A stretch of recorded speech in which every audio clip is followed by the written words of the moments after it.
Fala, sardinhada, beleza? Fazendo mais um vídeo pro canal, sejam todos bem-vindos. Vídeo de hoje a gente vai falar de 3 fatos relevantes que saíram hoje sobre fundo imobiliário, né?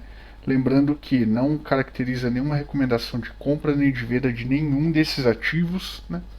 Por mais que eu seja cotista de todos eles, eu só comento de fundos que eu sou cotista porque eu uso uma ótica de consumidor, ou seja, de cotista. Vocês são responsáveis aí pelas escolhas de vocês, beleza? Objetivo meramente educacional, comentando dados públicos numa visão de cotista. Ajuda o canal, se inscreve, curte, compartilha, deixa o like, manda pro amigo, pro inimigo, deixa um comentário, fortalece aí o canal, beleza? Vamos lá pro vídeo. Então a gente vai fazer aqui um FI News rapidinho, notícias e acontecimentos do dia a dia, né? Vamos falar de 3 fatos. Primeiro deles, XPLG fez uma locação de um imóvel, uma locação grande aí de um imóvel, e a gente vai comentar um pouquinho. O ALZR fez a contratação de um formador de mercado, né? Para quem não sabe, eu vou explicar um pouquinho também do que é. E o HCTR, que está com um processo polêmico aí. Na verdade, não é o fundo que está com processo, né? A gestora Hectare movimentou um processo aí contra alguns influenciadores, uma coleta de provas antecipadas, alguma coisa assim, com a alegação aí de uma possível manipulação forçada das cotações, tá? Prejudicando a imagem do fundo e, consequentemente, o fundo. A gente vai falar, então, rapidamente desses 3 fatos relevantes de hoje. Então, falando aí do primeiro fato relevante, é o fato relevante que é do XPLG, né?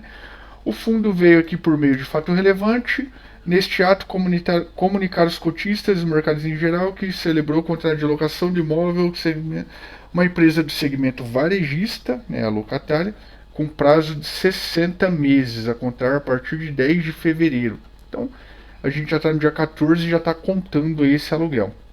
Referente a 36 mil metros quadrados de área bruta locável do especulativo Extrema, do qual o fundo é promitente comprador de 64%, né?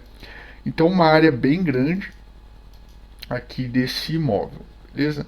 Esta alocação representa aproximadamente 46,9% da ABL total do empreendimento, sendo certo que a data de início de prazo locatício é 10 de fevereiro, né? Reforçando aqui a data.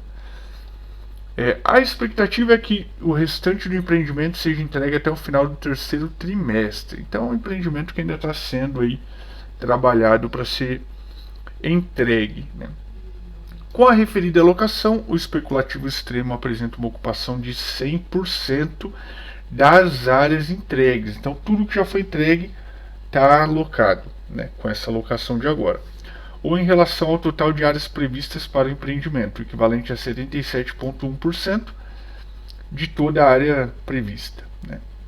A receita acumulada do contrato, considerando a soma dos recebíveis relativos aos 24 primeiros meses de vigência, é estimada em 41 centavos por cota. A partir do 25º mês, a receita decorrente do contrato por cota, sem considerar a correção inflacionária, é estimada em 0,02 por cota. Então aqui ele fala um pouquinho do acumulado de 24 meses e de quanto após esses 24 meses é a receita aí por cota. 2 centavos aqui, quase 2 centavos e meio, né? Aqui tem algumas fotos do imóvel, ó, especulativo Extrema e tal. E eles falam que cabe ressaltar que não nada é garantia de rentabilidade futura e que eles podem reter, se quiser, 5% dos lucros auferidos. Padrão aqui de qualquer fundo, beleza? Então, esse primeiro caso aqui, uma alocação no XPLG, muito bom por sinal, né? Infelizmente aqui não é falado qual empresa varejista, né? A gente sabe que tem uma varejista atualmente que é a Americanas, passando por uma situação bem complicada. O setor de varejo é um setor difícil, mas é um setor que demanda muito aí a parte de galpões, né? Queria muito saber qual varejista que é, espero aí que no próximo relatório ou em próximos relatórios eles divulguem quem que é o inquilino, tá? Vamos para o segundo fato relevante, que é o do ALZR. A LZR11 veio ao mercado e comunicar que contratou a XP Investimentos como formador de mercado para as cotas desse fundo, né? Para quem não sabe o que é um formador de mercado, nesse caso, vamos explicar com base nesse caso aqui, né? A XP, sendo a formadora de mercado oficial do ALZR11, ela tem que fazer ali, de certa forma, um controle periódico ali da cotação, né, em tempo real ali com o mercado aberto, e ela tem que garantir, de certa forma, liquidez para o contrato, né? Ou seja, a gente vê muito em fundo imobiliário que existe em muitos casos uma falta de liquidez grande. Então, às vezes você quer comprar um fundo, vou tentar dar um exemplo prático. Você quer comprar um fundo, você chega lá, você olha que a cotação está em R$ 90, né?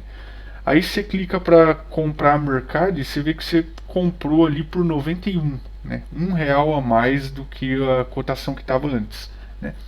Todo esse gap, todo esse buraco entre o 90 e o 91 é falta de liquidez, né? Não tem ninguém ali no meio do caminho querendo vender, ocupando esses preços. Então, qual que é o problema dessa falta de liquidez? As cotas elas oscilam demais, né? Então, principalmente se vê um player que tem um pouquinho mais de dinheiro e quer fazer uma oferta grande, né, ele vai movimentar o preço de forma muito forte, né? E o formador de mercado vem basicamente para isso, para ajudar nessa liquidez do ativo, né? Evitando, contribuindo também, né, até para talvez uma estabilidade maior da cotação, no caso de fundo imobiliário, não tendo oscilações tão altas. Eu confesso que posso estar enganado, né? Depois vou até dar uma olhada no relatório gerencial da LZR. Eu acho que a liquidez do fundo já não era muito preocupante, né? Eu não sei qual foi a ideia do fundo quanto a essa contratação de um formador de mercado, né? Vamos ver se no próximo relatório do fundo a gestão explica a finalidade, né? Até porque a contratação de um formador de mercado gera uma despesa, né? Então vamos ver aí qual que é a justificativa, o que eles esperam aí com esse formador de mercado. E aí no próximo relatório a gente até dá uma analisada aí, espero lembrar disso, da parte de liquidez. Todo fundo basicamente fala, né? A gente dá uma olhadinha para ver ele se tinha problema de liquidez. Tá? Esse é o fato relevante, então, do... aqui ele fala, a atuação do formador de mercado terá início na abertura do dia 15, então vai começar amanhã, né? A atuação da XP. O formador de mercado tem como objetivo fomentar a liquidez das atuais 6.922 cotas, né? Então, assim, é realmente fomentar a liquidez, é contribuir ali para sempre ter liquidez para quem quer comprar e não ter oscilações muito grandes devido à falta de liquidez. Tá? E o último fato relevante, talvez o mais importante de todos aí, hoje no mercado está um auê, né, devido a uma questão envolvendo a gestão do HCTR, né, que fique bem claro que não é o fundo que está envolvido, é a gestora do fundo, é o CNPJ da gestora, que é completamente a parte do fundo. Ela é uma prestadora de serviço para o fundo, né? Ela moveu aí de certa forma um processo contra alguns influenciadores, né? Sob uma suspeita de manipulação forçada da cotação, né, que prejudicou aí o fundo na visão do gestor, né? Aqui um primeiro ponto do fato relevante. O fato relevante foi publicado pela administradora, que é a Vortex, né? Ela já tentou aqui logo de cara deixar bem claro que tanto a administradora quanto o próprio fundo HCTR não tem nada a ver com essa ação, tá? A ação aí é totalmente conduzida pelo gestor, ou seja, pela empresa da Equitare. Não tem nada a ver com o fundo ou com a Vortex. Vamos ver o que fala aqui de... que acontece? Lá atrás teve um probleminha, um momento que o fundo teve oscilação muito grande e negativa, né? A CVM até procurou o fundo, a administradora, solicitando esclarecimento de qualquer fato aí que ela acreditasse ter motivado a oscilação, né? E até o momento eles não conheciam nenhum fato que pudesse ter contribuído para isso. Porém, né, após longa e criteriosa apuração realizada pela Hectare, foi possível identificar indícios da existência de uma campanha ilicitamente promovida nas redes sociais. Então, o que eles estão dizendo aqui? Né?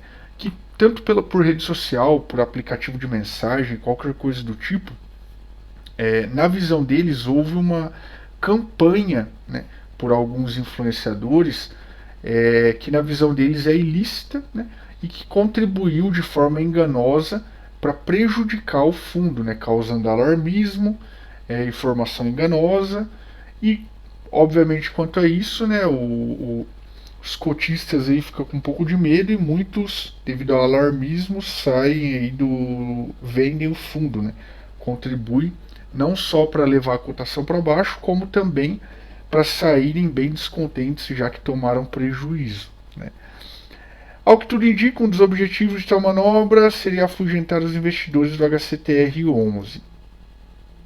Não por coincidência, aqui é um ponto importante que é um pouquinho chato para o fundo, né?